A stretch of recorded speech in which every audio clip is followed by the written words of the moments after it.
is Mark Wilson. I'm with AccuDock, and we're on our Dockside chat. Unfortunately, right now in Florida, it is pouring rain, so we are not outside on the dock, but we are talking with Toni Martinez from Southern Oregon, and we're happy to have her here. I've known Toni for a long time, and it's great to get some feedback from a masters rower, masters coach, adaptive coach, novice masters coach, and competitive rower, and someone who goes off and travels around all over the world to go explore rowing as well. Does that sum you up pretty well, Toni? Pretty much, yeah. It's my life, isn't it? Well, you stay busy with a lot of things, I know, but I know rowing's a big highlight for you. So tell me a little bit about how your fall season has been, and for you personally, and for your friends that you row with, and stuff. See how things are shaping up out there in Oregon. Well, as you well know, and probably the whole United States know, we were hit with that wildfire in the fall, and that really put about 3,000 buildings in jeopardy and totaled. So, aside from the COVID and the smoke, people have been dealing with their life and FEMA and insurance forms, et cetera, et cetera. Fortunately, out of our rowing club, I think there was only 4 of us that were hit, which is pretty amazing because there's 120 people in our rowing club, you know. So those of us who were hit have been really well cared for by rowing club members, which has been nice. The other thing is that we have been getting out on the water, and as you know, Mark, it was pretty low when All American was here, and it hasn't changed too much. But now we have snow and a little slipperier boards, so that makes getting out there even a little more scary. Yeah. So for everybody that's listening, I'll explain just a little bit. These folks row on a beautiful piece of water. It's called Immigrant Lake, and it's a BLM lake, which means that it's used for irrigation and recreation throughout the summer.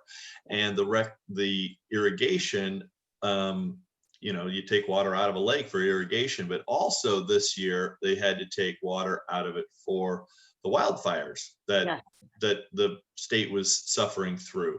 So this year was a particularly low year for the water, and now it'll kind of stay down there at the bottom and then slowly fill back up throughout the winter. Is that correct? That's correct. We went down to 3% in a reservoir, which isn't much water. Yeah. So for all of you guys out there in other parts of the country which are showing pictures of beautiful water in fall and calm conditions and maybe getting a few race laps in out in Boston or in wherever you happen to be on the wherever you happen to be in the country, the little Immigrant Lake is little. Little. So these guys are certainly troopers out here in Southern Oregon, doing a lot of laps right now. That's right. Only about 4,000 meters when we're lucky. Yeah. So yeah. Well, that's good. So tell me a little bit about how you're preparing now for the fall. Like what are you and your friends doing as you kind of go into fall and into winter, I guess, as we're all right. We are trying to do some things. One of them was they put together the Head of the Fish race as a virtual race, which was helpful for some members. Mostly juniors participated. The master members weren't as interested, but we have an older masters crowd, between 55 and 75. So a lot of those people don't come out for the winter because it's just too cold for them. They love to row, but it's just too cold. The kids are out. The SOU is out, our college, which is really nice, but everybody's in singles, so it's a little more questionable. Yeah. Well, everybody's going through the whole physical distancing bit still. Yeah. Different parts of the country are starting to go into 8s now and bigger boats, which is encouraging to see. A lot of people are taking those protocols and safety measures and making sure that everybody that is doing that is doing so willfully and as safely as possible. I saw some folks racing this past weekend, and they were, all around the grounds and so on in their masks. And so when they went into the 8 and started competing, they were able to remove them except for the coxswain. The coxswain kept his or her mask on for obvious reasons. But you guys are still in singles, and is there, what's going to happen when it does get cold enough or less available to get on the water as far as your indoor training? Is there going to be an indoor training season for you guys? I don't think so, just because of the conditions of indoor training. We have to be pretty close together. We do have a heater at the boathouse, but that's not really great in our COVID environment. We just kind of close the doors and let the germs explode, you know. Right. So probably is not going to happen for us. I don't know how it can. You can't sit outside; it's too cold. And Yeah. inside, it would be nice and warm, but also not really good for COVID conditions. Right. Okay. So encouraged to do stuff at home, but then everybody doesn't have a rowing machine. There'll probably be some Zoom activity, but I think after last year's uh, COVID incident where we went all the way through winter into spring being kind of housed, I'm not sure people are really going to want to do that again. So Yeah, that's the tricky thing, isn't it? It's, yes, it's kind of a you hate to call it a novelty, but it's, it's something you can deal with, and it's, everybody's doing it for the right reasons. But then if it becomes kind of a second season here, it gets a little trying. So, yes, so exactly. what are people talking about doing, maybe other than rowing, but still being able to be active and get out and enjoy? Well, there are abilities to take hikes and bike ride around here, which puts you a little bit farther away from other people, which is great, but that's not going to last too long because of the ice and snow. Right. So probably we have quite a few people that do, long distance skiing. So there will be some people out doing that.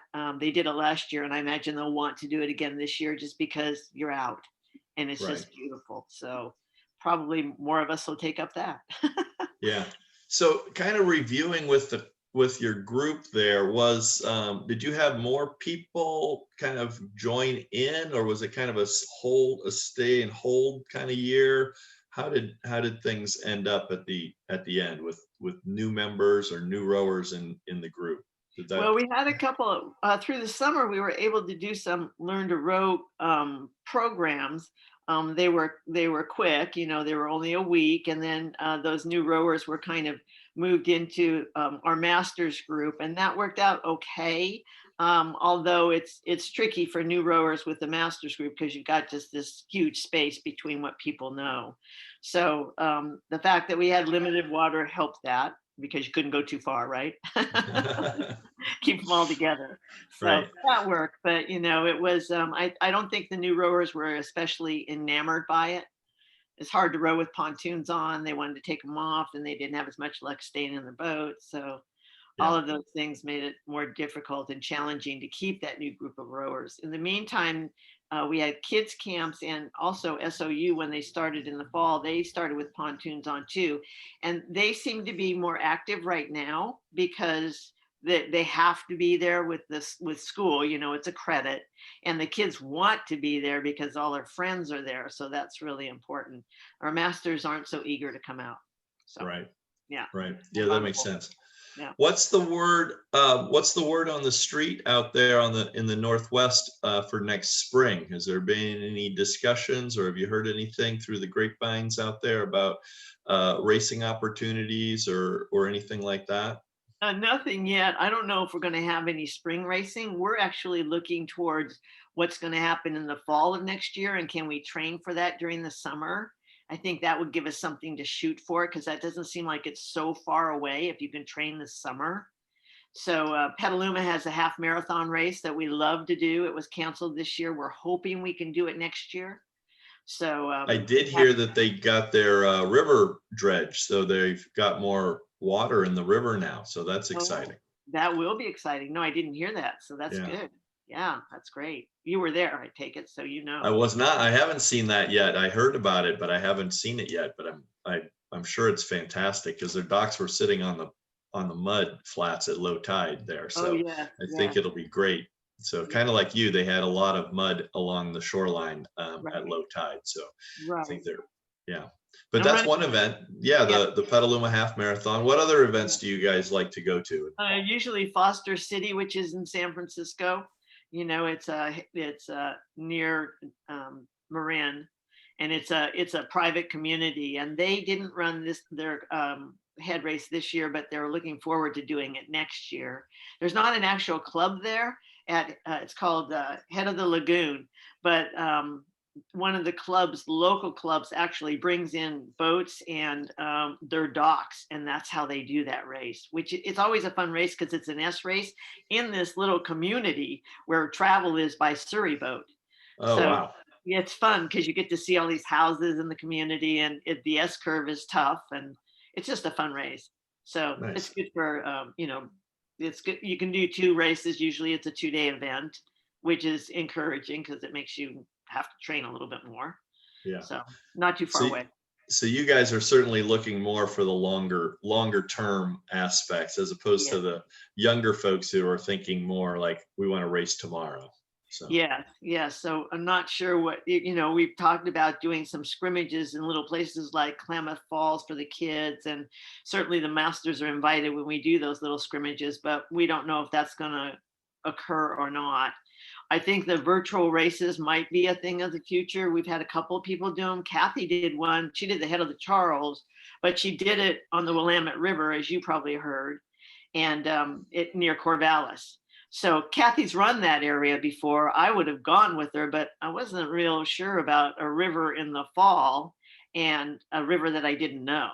So she was challenged by a few areas of rapids and eddies, which was good, but they were running low. So they checked out the water levels with her, and she said, "Yeah, I guess I'll have to watch that next year." I said, "You will," yeah. because that river can run pretty fast.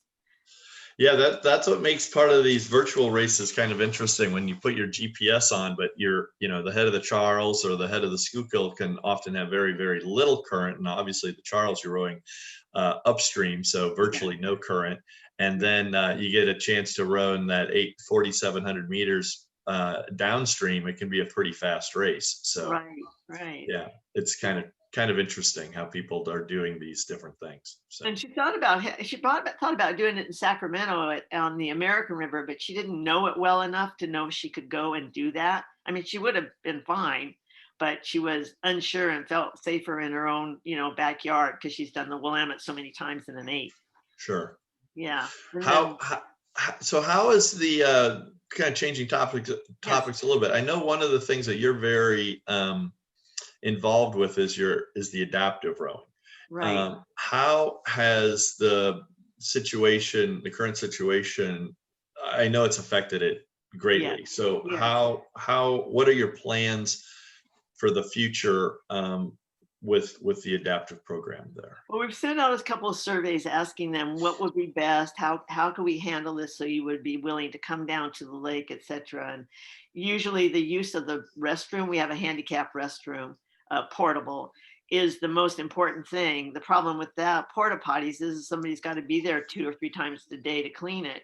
In the park, it's ideal because they have to clean it a couple times a day, and they're state employees, so that works out really well.